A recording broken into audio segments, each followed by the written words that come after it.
Exercice 5.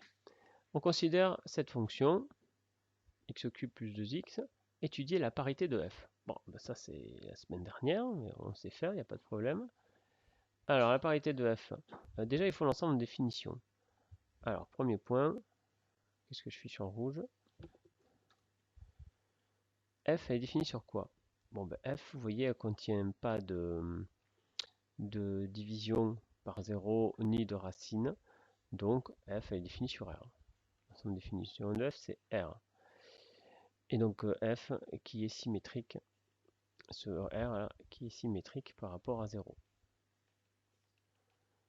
C'est-à-dire que, je vous rappelle, si je prends un x réel, moins x est également dans R. Deuxième chose à vérifier pour la parité, je prends x dans R et je regarde l'image de moins x. Ça nous fait donc moins x le tout au cube plus 2 fois moins x. J'ai juste remplacé x par moins x. Moins x le tout au cube, alors ça fait x au cube et ça fait moins 1 au cube. Mais le cube, ça conserve les signes. Hein. Moins 1 fois moins 1 fois moins 1, ça fait moins. Donc on obtient ça. Et là, le moins, il sort aussi. Donc moins 2x. Et du coup, ce moins, je peux le mettre en facteur. Ça me donne ceci. Et qu'est-ce que je remarque? X au cube plus 2x, c'est exactement l'image de x.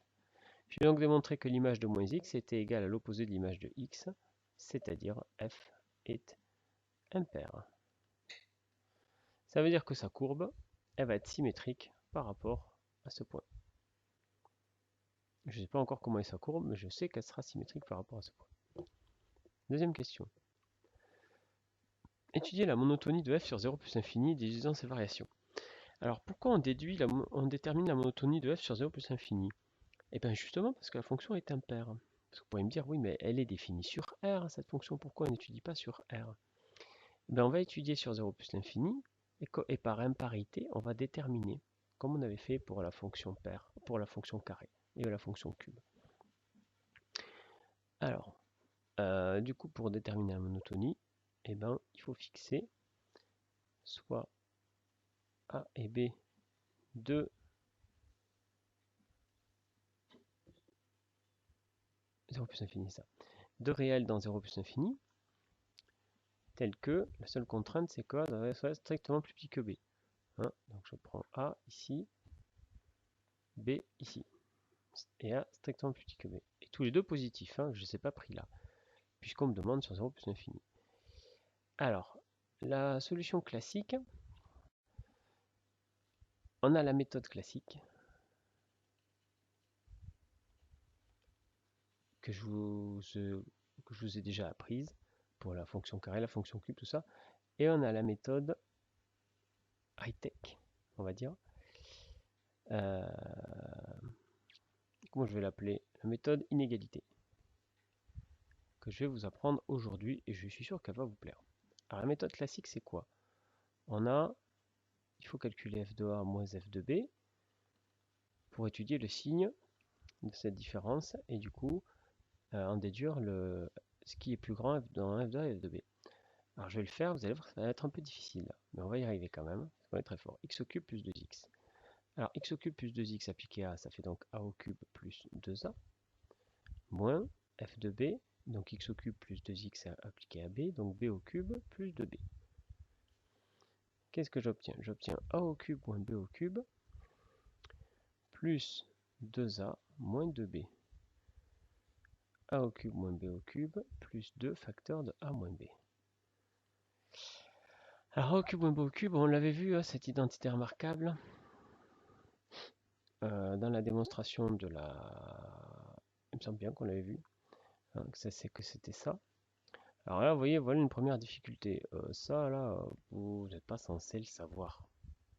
Hein. Donc là, on bloque, parce qu'à ce stade, vous savez que vous devez étudier le signe. Le signe d'une somme, on ne connaît pas. Il faut à tout prix factoriser. Factoriser par A moins B.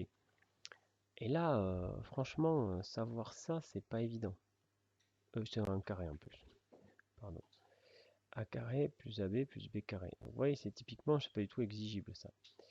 Plus 2A moins B. Maintenant que j'ai ça, je peux mettre A moins B en facteur. Ça me fait donc a carré plus ab plus b carré plus 2. Et maintenant, je dois étudier le signe de a, le signe de chacun de ces facteurs. Alors, on a choisi a plus petit que b, donc ça équivaut au fait que a moins b, il est strictement négatif. Donc là, j'ai strictement négatif. Et ensuite, on a pris a et b positifs tous les deux. Donc, ça, a carré c'est positif, b carré c'est positif, le produit de a et b c'est positif, plus 2 c'est positif, donc pas de souci, tout ça c'est positif. Nul. Alors ça peut pas être nul, hein, parce que puisque a il est strictement plus petit que b, si a est nul, b il ne le sera pas. Hein, donc au pire, il y aura toujours, en plus il y a 2, hein. Oui, même pas besoin de dire tout ça, il y a 2, donc c'est strictement positif, c'est même plus grand que 2 ça. Bon, donc en tout cas, c'est strictement positif. Du coup, f de a moins f de b, moins par moins plus, c'est strictement négatif. C'est-à-dire, f de a, c'est strictement plus petit qu'f de b. F de a est strictement plus petit qu'f de b, je reviens à mon petit dessin. J'ai donc trouvé un f de a qui est plus petit que f de b. Hein. Donc ma fonction est croissante. Donc f est, et même strictement, puisque j'ai un strict, strictement croissante sur 0 plus l'infini. Donc ça c'est la méthode que vous connaissez, que nous avons déjà vue. Alors qui est difficile, qui est une bonne méthode qu'il faut connaître. Hein, parce que des fois on n'a pas le choix. Sauf que vous voyez, cette méthode, elle réclame un peu de talent algébrique, puisqu'elle réclame une factorisation. Et les factorisations, bon, au-delà du fait que vous n'aimez pas ça, c'est pas facile. Hein, factorisation, c'est vraiment un art. Et puis des fois, on ne sait pas factoriser. Hein. Voilà. Alors, je vais vous montrer une autre méthode. Alors, allons-y. On va partir de la même histoire, sauf que là, on va partir de a plus petit que b. Et on va prouver que f de a est plus petit qu'f de b. A plus petit que b, donc, alors regardez ce qu'il me faut avoir. Il faudrait que je l'ai sous les yeux. X cube. Ce qu'il me faudrait arriver à prouver, c'est que b au cube plus 2b est plus grand que a au cube plus 2a. Donc il va falloir que j'arrive à ça. Alors, je vais déjà comparer les 2a et les 2b ensemble. A il est strictement plus petit que b. Donc 2a est strictement plus petit que 2b. Ça vous savez faire depuis la troisième. Deuxièmement, a est strictement plus petit que b. Donc, qu'est-ce que vous pouvez dire de a au cube par rapport à b au cube? Alors là, vous allez utiliser le cours de seconde. C'est comme ça, car la fonction cube est strictement croissante sur R. C'est pour ça que je vous disais qu'on était en plein dans cette utilisation-là, du même ordre, puisque la fonction cube est strictement croissante sur R, le cube de A et le cube de B sont dans le même ordre que A et B. Donc A était plus petit que B, donc le cube de A il est plus petit que le cube de B. C'est tout. Et maintenant qu'on a obtenu ça, en additionnant les inégalités, il vient que alors A au cube plus 2A, B au cube plus 2B, comme j'additionne deux inégalités qui vont dans le même sens, j'ai le droit de le faire surtout, et du coup ça ne change pas le sens. Qu'est-ce que c'est ça? C'est f de A. Qu'est-ce que c'est ça? C'est f de B. J'ai démontré que f de A était plus petit qu'f de B. Et du coup, même conclusion. Hein. Donc f est strictement croissante sur 0 plus l'infini. Bon, alors ça a l'air un peu miraculeux cette méthode. Qu'est-ce que vous en pensez? Alors c'est pas miraculeux, parce que cette méthode, elle utilise quand même quelque chose que n'utilisait pas la méthode précédente. En fait, c'est juste être en train de me dire, ah mais une voiture, c'est plus rapide qu'un vélo.